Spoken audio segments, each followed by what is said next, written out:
Hello hi today's topic వచ్చేసి మనకి yesterday government of India modified the foreign direct investment rules in India. So వాటి గురించి మాట్లాడదాం. మనకి త్రివిక్రమ్ శ్రీనివాస్ డైలాగ్ ఉంది.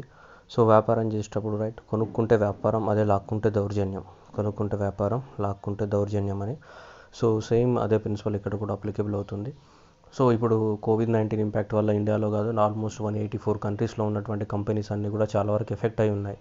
సో ఎఫెక్ట్ అయిన కంట్రీస్లో అన్నిట్లలో ఏం చేస్తున్నాయంటే, చైనా అనేది లాజిక్గా సో అక్కడ వెళ్ళి ఇన్వెస్ట్మెంట్ పెట్టేసి ఆ కంపెనీస్ అన్నిట్లలో కూడా మేజర్ షేర్ అక్వైర్ చేసుకోవడానికి ప్రయత్నం చేస్తుంది. ఫర్ ఎగ్జాంపుల్, ఏ కంపెనీలో అయినా చూస్తే మనకు 100% షేర్ ఉంటుంది. 50-50 ఇద్దరు పార్ట్నర్స్ ఉన్నారనుకోండి, 50-50 షేర్ ఉందనుకోండి, ఇద్దరికి ఈక్వల్ రైట్స్ ఉంటాయి. అదే 51% షేర్ ఉంటే అతను ఏమవుతాడు, ఓనర్ అవుతాడు. 49% ఉన్న అతను ఏమవుతాడు, పార్ట్నర్ అవుతాడు. ఎందుకంటే 51% అనేది minimum to become the owner. ఇప్పుడు చాలా కంట్రీస్లలో చైనా ఏం చేస్తుందంటే ఓనర్ అవ్వాలని ప్రయత్నం చేస్తుంది. చాలా కంపెనీస్ని అక్వైర్ చేసుకోవాలి అని, సో ఇన్వెస్ట్మెంట్ పెట్టాలని సో ప్లాన్ చేస్తూ ఉంది. అట్లాగే ఇండియాలో కూడా రీసెంట్గా ఇండియాలో ఉన్న హెచ్డిఎఫ్సిలో కూడా ఇన్వెస్ట్మెంట్ పెట్టడం జరిగింది. అందుకోసం గవర్నమెంట్ ఆఫ్ ఇండియా ఏం చేసిందంటే ఈ మధ్యన ఎఫ్డిఐ రూల్స్ని మాడిఫై చేసింది. వాటి గురించి మాట్లాడదాం. సో 2014 నుంచి 2020 వరకు, సో ఇప్పటివరకు ఇండియాలో చైనా అనేది 24 బిలియన్స్ అనేది ఇన్వెస్ట్మెంట్ పెట్టింది. ఇక మీదట కూడా ఇంకా ఎక్కువ మొత్తంలో పెంచి ఇండియాలో ఉన్న చాలా కంపెనీస్ మీద మనం ఎకనామిక్గా డామినేట్ చేయాలనే ప్రయత్నం చేస్తుంది. దాన్ని ఆపడానికి కోసమే సో ఈ ఎఫ్డిఐ రూల్స్ని మాడిఫై చేశారనమాట. ఏంటిది ఎఫ్డిఐ రూల్స్ అని మనం మాట్లాడదాం.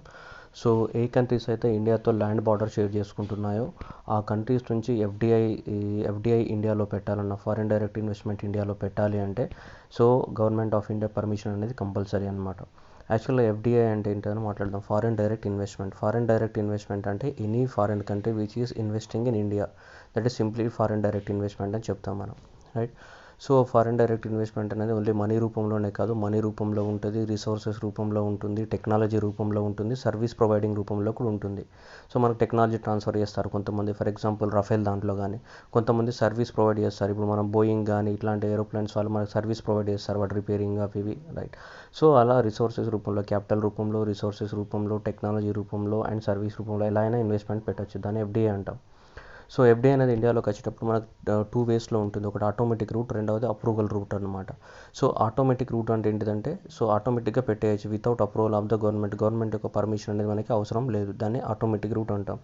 So second route is approval route అంటే definitely that is the permission of the government of India require అనమాట.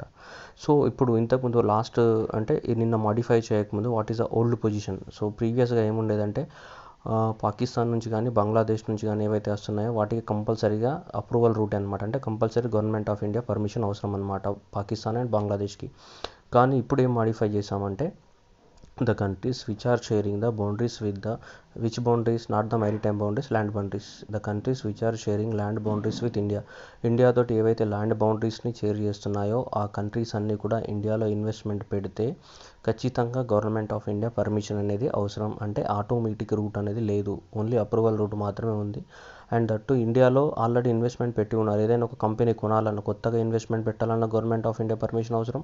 ప్లస్ ఇండియాలో ఆల్రెడీ ఇన్వెస్ట్మెంట్ పెట్టి ఉండి, అంటే కోవిడ్ వైరస్కి ముందు ఇన్వెస్ట్మెంట్ పెట్టి ఉండి దాన్ని ఓనర్షిప్ మార్చుకోవాలన్నా, సో ఏం చేయాలన్నా కూడా గవర్నమెంట్ ఆఫ్ ఇండియా పర్మిషన్ అవసరం. అంటే 2 things we made the mandatory. One is, so in order to put the investment in India we require government approval. Second one, in order to change the ownership also require the government approval. ఇప్పుడు China ఉందనుకోండి, ఏదైనా ఒక కంపెనీలో investment పెట్టేసి 51% లాక్కోవచ్చు. అలాంటప్పుడు ownership change అవుతుంది కదా, దానికి కూడా గవర్నమెంట్ పర్మిషన్ అనేది అవసరం. 2 రిఫార్మ్ తీసుకొచ్చారు. కానీ ఇవి ఏ కంట్రీస్కి అప్లికేబుల్ అంటే, ఇంతకుముందు బంగ్లాదేశ్, పాకిస్తాన్కి అప్లికేబుల్. ఇప్పుడైతే ఏ కంట్రీస్ అయితే ఇండియాతో ల్యాండ్ బార్డర్ షేర్ చేస్తున్నాయో ఈ అన్ని కంట్రీస్కి అప్లికేబుల్. సో ఇండియాకి almost 1500 kilometres of the land border ఉంది. సో ఆ ల్యాండ్ బార్డర్ అనేది మనకు 7 కంట్రీస్తో షేర్ చేసుకుంటున్నాం ల్యాండ్ బార్డర్. సో దానిలో మనకు వచ్చేసి number 1 Bangladesh, China, Pakistan, Nepal, Myanmar, Bhutan and Afghanistan. So longest border అనేది మనకి 15,000 కిలోమీటర్స్ లోపల. లాంగెస్ట్ బార్డర్ అనేది బంగ్లాదేశ్ తోటి 4096 kilometres. And shortest border 80 kilometres అనేది మనకు ఆఫ్ఘనిస్తాన్తో షేర్ చేసుకుంటుంది India. So this was a very important question for the examination. Longest border, దీనికి ఒక కోడ్ ఉంది గుర్తుపెట్టుకోవడానికి, బచ్పన్ ఎంబీఏ అని. Bachpan MBA, BACHPAN, BA for Bangladesh, CH for China, PA for Pakistan, N for Nepal, MBA Myanmar, Bhutan, Afghanistan. Bachpan MBA అని గుర్తుపెట్టుకోండి. That is the decreasing order of the land border length with India.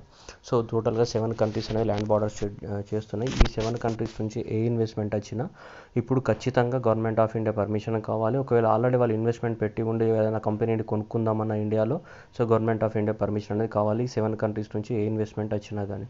So అట్లా మీరు చూసుకోవాలనుకుంటే ఆఫ్ఘనిస్తాన్ కానీ, China, Bangladesh, Bhutan ఏ countries తోటి border share చేస్తుంటున్నాయి అనేది కూడా very important. ఎక్కువ మొత్తంలో ఎగ్జామ్ పర్పస్లో భూటాన్, బంగ్లాదేశ్ అడుగుతూ ఉంటాడు. చాలా important questions. Bhutan sharing border with the which states and Myanmar is sharing the borders with the state and third is China ఈ స్టేట్స్ తోటి బార్డర్ చేస్తుందనేది. సో ఇది ఎస్టర్డే గవర్నమెంట్ ఆఫ్ ఇండియా ఇచ్చినటువంటి జీవో. ఈ జీవో ప్రకారం ఏంటిదంటే మనం చెప్పిన స్టోరీ ఈ జీవోలో ఉంది.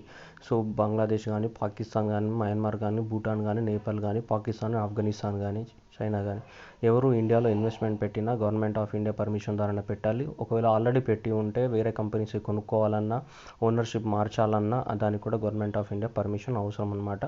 సో ఎందుకంటే చైనా అనేది ఇండియాలో టేక్ ఓవర్ చేయాలనుకుంటుంది చాలా కంపెనీస్ని ఈ టైంలో. అందుకోసమే ఈ రీఫార్మ్స్ అనేది తీసుకురావడం జరిగింది. రైట్. ఈ జీవో మీరు చదవకపోయినా ఏముండదు దీంట్లో. సేమ్ అదే నేను చెప్పిన స్టోరీ ఏముంది జీవోలో, but only for the reference I mentioned year. So కానీ ఇక్కడ ఇండియా నుంచి ల్యాండ్ బార్డర్ అండ్ ఇంకా మనం ఎగ్జామ్లో చేసే మిస్టేక్ ఏంటంటే ఇది ఓన్లీ ల్యాండ్ బార్డర్కి మాత్రమే, మ్యారిటైమ్ బార్డర్స్కి అప్లికేబుల్ కాదు. మ్యారిటైమ్ బార్డర్ అంటే ఏముంది, ఇక్కడ శ్రీలంకతో, మ్యారిటైమ్ అంటే ఓషన్, అలాగే మాల్దీవ్స్, ఈ శ్రీలంక మ్యారిటైమ్ బార్డర్ ఉంది, వీటికి అప్లికేబుల్ కాదు. ఇది ఓన్లీ ల్యాండ్ బార్డర్స్కి మాత్రమే అప్లికేబుల్, గుర్తుపెట్టుకోవాలి. అందుకోసం ఎగ్జామ్ పర్పస్లో దాంట్లో శ్రీలంక అండ్ మాల్దీవ్స్ అని కూడా ఇస్తాడు, అవి ఉండవు దీనికి. సో అది గుర్తుపెట్టుకోవాలి మనం.